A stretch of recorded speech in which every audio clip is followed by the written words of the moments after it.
guys, so welcome back to my channel. If you don't know me, my name is Joy and I have had this channel for quite a bit, and today we're getting serious. So I have my tea.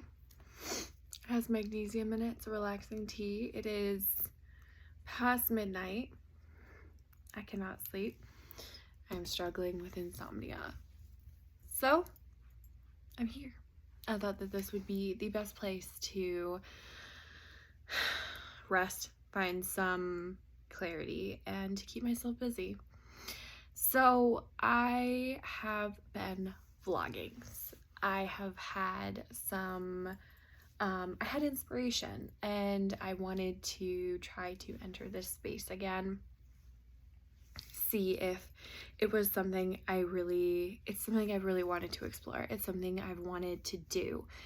And I also see people doing it very well, very efficiently and effectively, and making money out of it, which I think is fantastic. I think it's amazing. So for me, I looked at it and I was like, well, let's give it a good try. This time, instead of being post Bjorn, post Bruin, and really seeing if I can put that into it now that I'm older and I'm in a better place than I was before. And the first thing that I think that I've been wanting to talk about is authenticity. And at this stage in life, I cannot be authentic and do vlogs the way that I was doing, the way that I've done the last couple, because I just found myself going throughout the day trying to record content, trying to do something, and it was yesterday or the day before, and I was recording stuff and I was just completely oblivious to everything around me, and it was such a humbling moment to be like, you know what, this is so not necessary. This does not work for my lifestyle. I am a mom to a little baby and a toddler. Like, that is just not where I'm at. And I take care of them, you know, myself all day. Like, I'm a stay-at-home mom. That is what I do. So, and it doesn't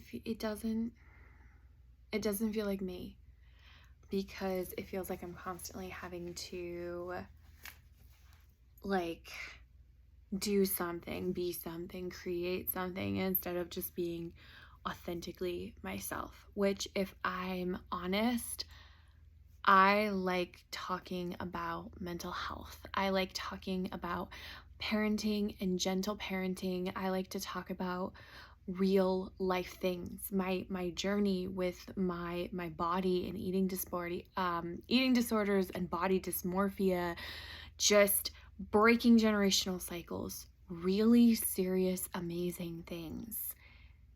And I think sometimes that people won't accept the truest form of myself, and I need to do what other people are doing or look like other people to be accepted. And that is just such a lie. That is such a lie. And it's really hot.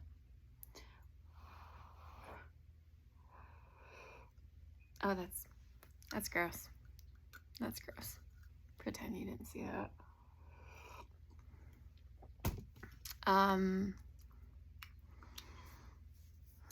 Yeah. I am in such a process of healing and growth.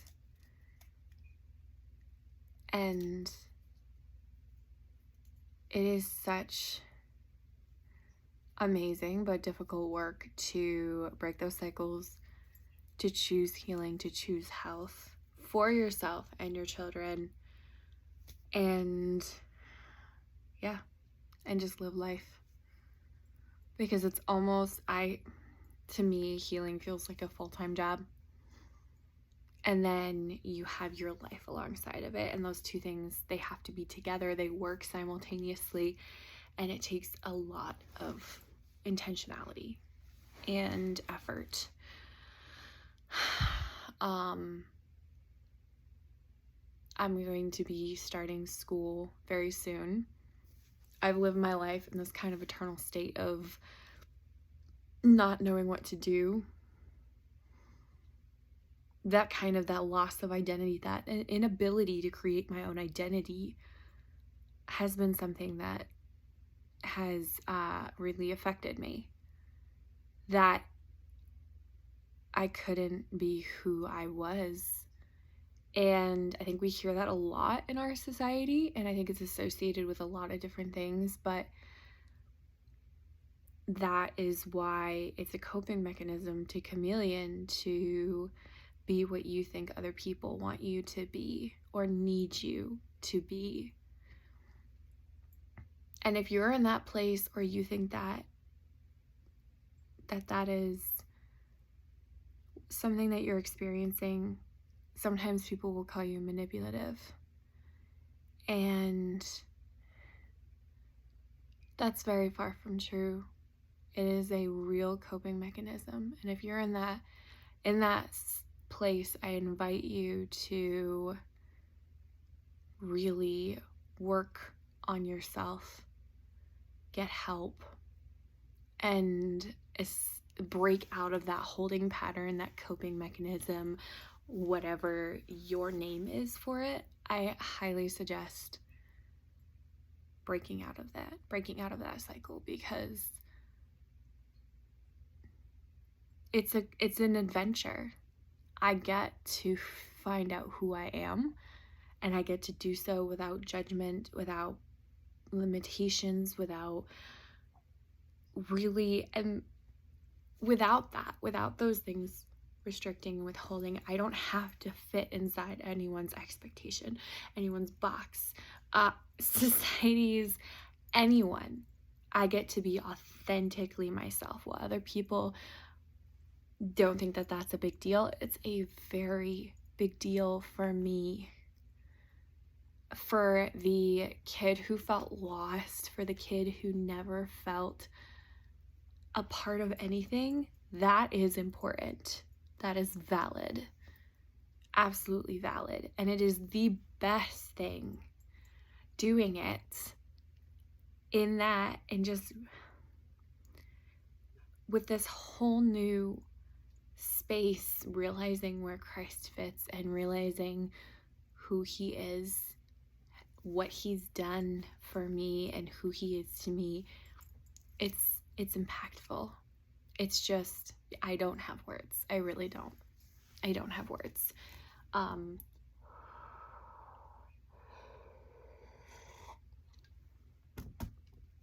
I start school pretty soon, and I am finally decided. I have decided to pursue the degree that I wanted to do probably 9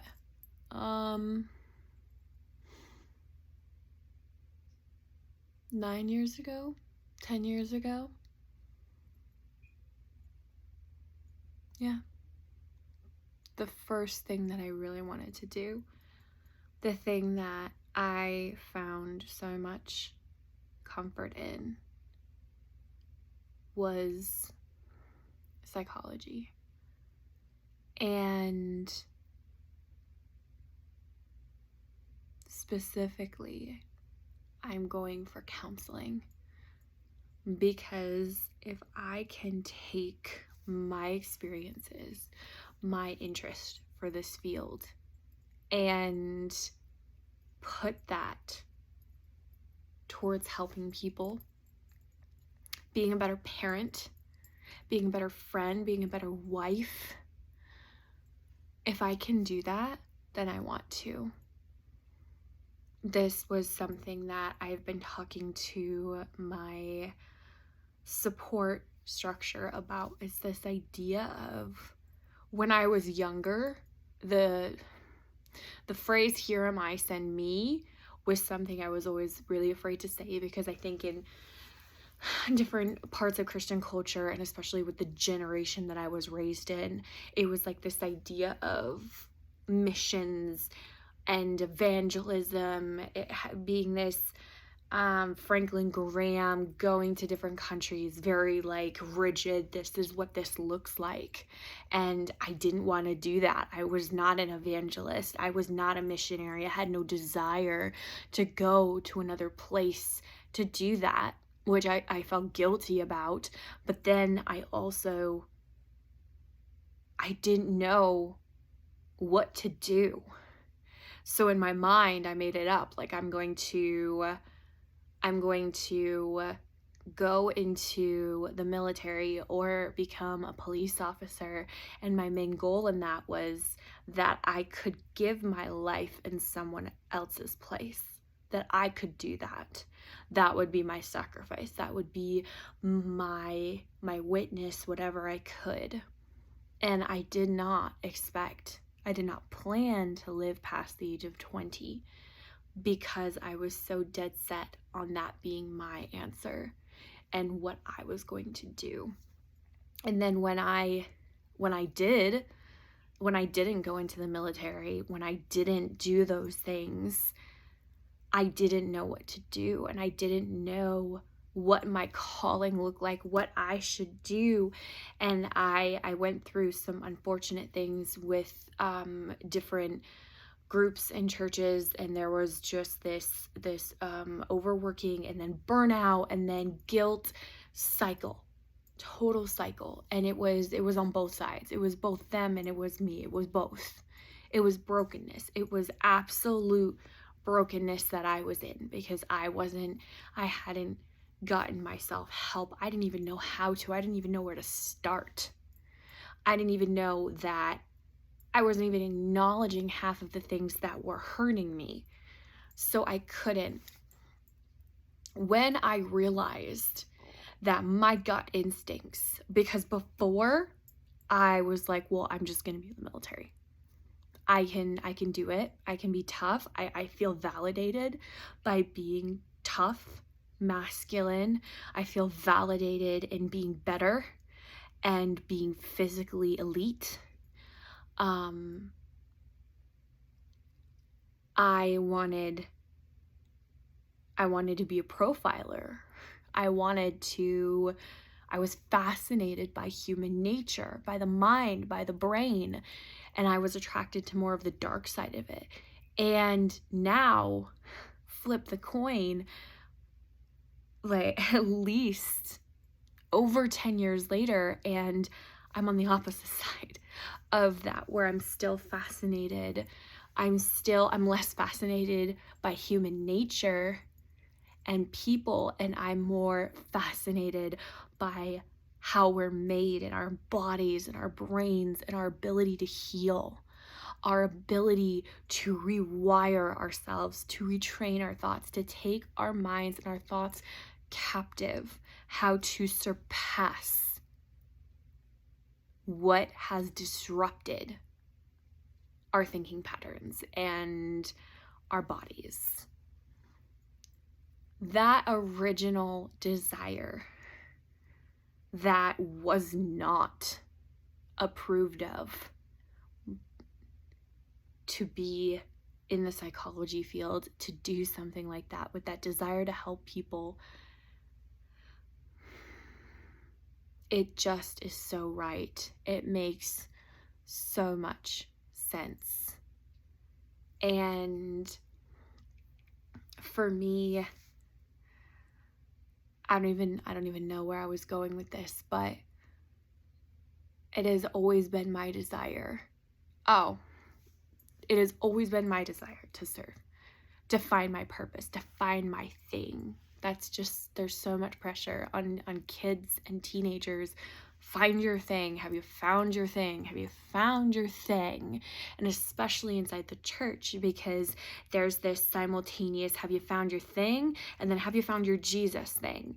And that idea of them having to be separate, or some people are too much having them be the same thing. It's this idea of, What is your ministry? And understanding that it can be fluid. It can be this, it can be that, because it's not some hard set thing. I always felt guilty when I didn't have a hard thing and I couldn't stick to a thing, because there were those words spoken over me being like, well, you can't stick to one thing. You're just, what are the words? A lot of words actually, but what is the one? I'm looking for one specifically. You can't stick to things. You can't follow through. You have no identity in the sense that you don't know who you are and what you're doing. And in that, it was absolutely true.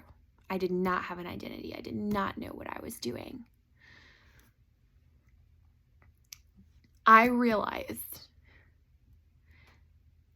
that the only possible way to be faithful for me is to understand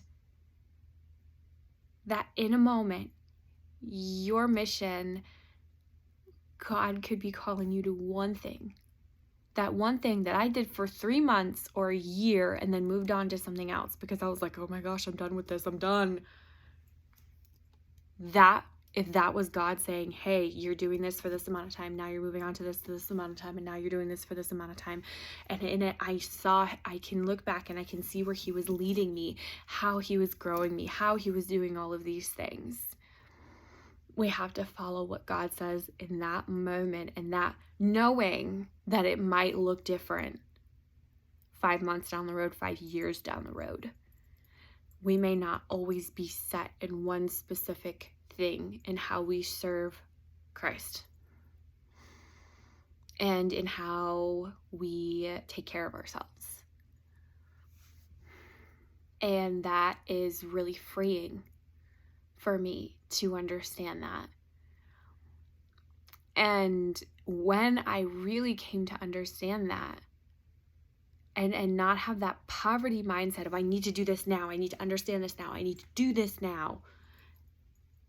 I have convictions and passions for fostering and being a foster parent, but I know that right now is not the time to be that. I cannot do that. I know that tomorrow God could be like, I took all of the variables and I put them into place and I made this possible for you. Go. And that would be okay. But I know that this is in my heart, and I can do little things that still serve that community, that still benefit them, and while waiting to fully foster later. I don't have to do all of it now 100% full steam ahead. It can be, oh, well, I'm going to do this in the meantime and wait patiently for something. Which again, this might not feel impactful to other people, but for me, this is huge. Groundbreaking ideas that this can be a reality. And for the first time in my life, I can say, God, here I am. Send me. For the work and for the things that I was told were too hard, too emotionally difficult, too, like, you don't want to muddy your life up doing these things.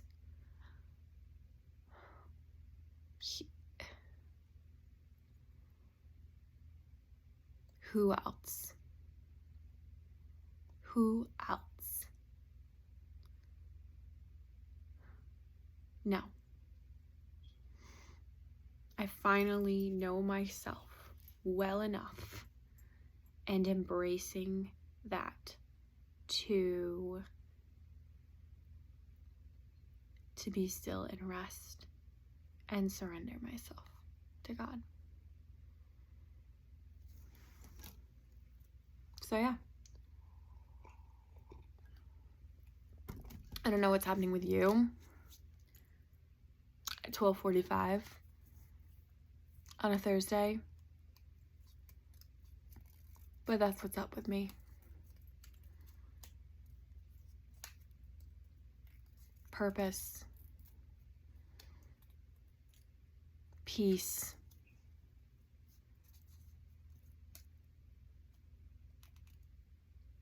learning patience, working on those fruits of that spirit, fruits of the spirit, working on that, working on being a better parent, because when you're a better parent, you're like a better person. Like, can we talk about that? Your parenting lifestyle and your parenting style directly affects how you interact with other people. Because if you are respectful to your children, you're going to be respectful to other people. You're going to be understanding to your children, understand them, their development, like they're being like, wow, this tantrum developmentally appropriate for this age. While it makes me uncomfortable and while it triggers me, I'm going to go through the steps instead of just reacting.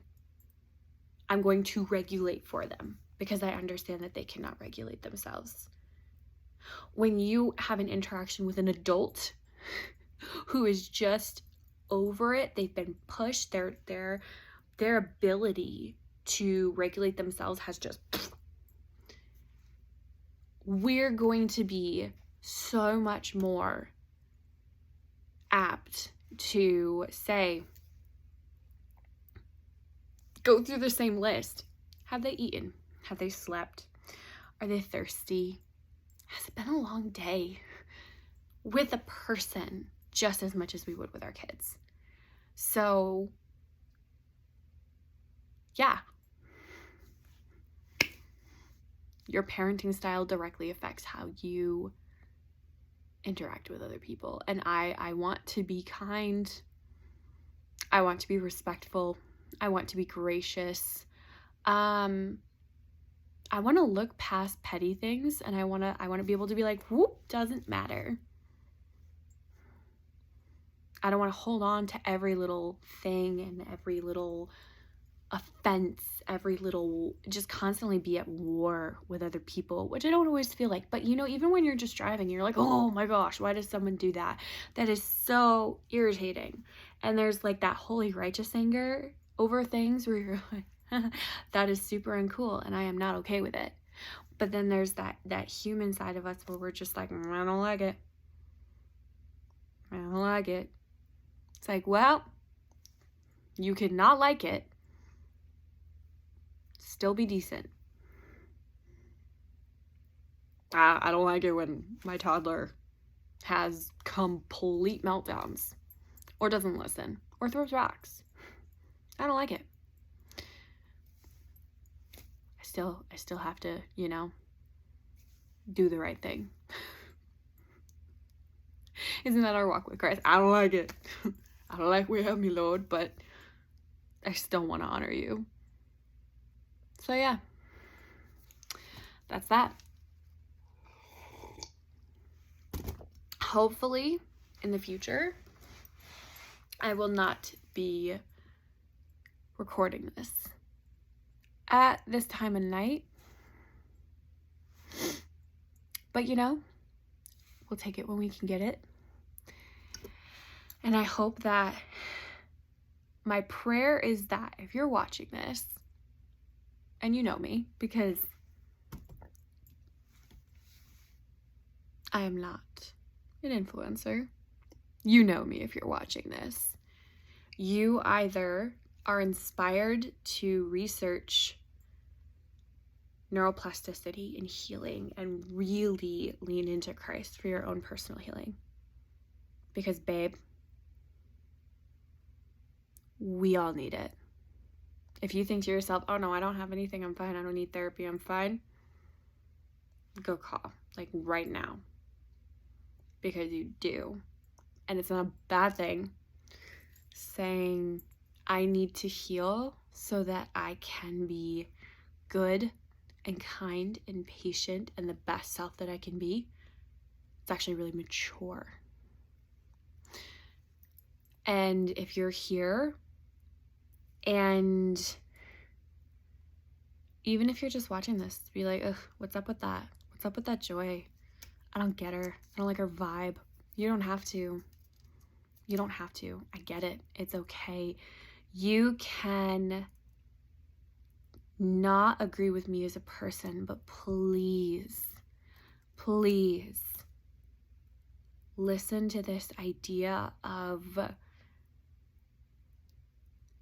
relentlessly pursuing Christ in new ways and leaning into parenting differently, and through that, peopling differently. Because we just watched a whole generation that we were like, what happened? And I can tell you what happened. It was, well, there were a lot of things, but we look at that whole generation and say, what? Well, raise up a better one. And that starts with us. It starts with us dealing with our crap so that we don't give it to them. Because if you don't deal with your issues, your children will. And your coworkers, and your spouse, and your parents, your siblings, and your friends. So I hope that this is helpful in some way, and that you can find something, good or bad or otherwise. But yeah, until next time, tubes, I will see you.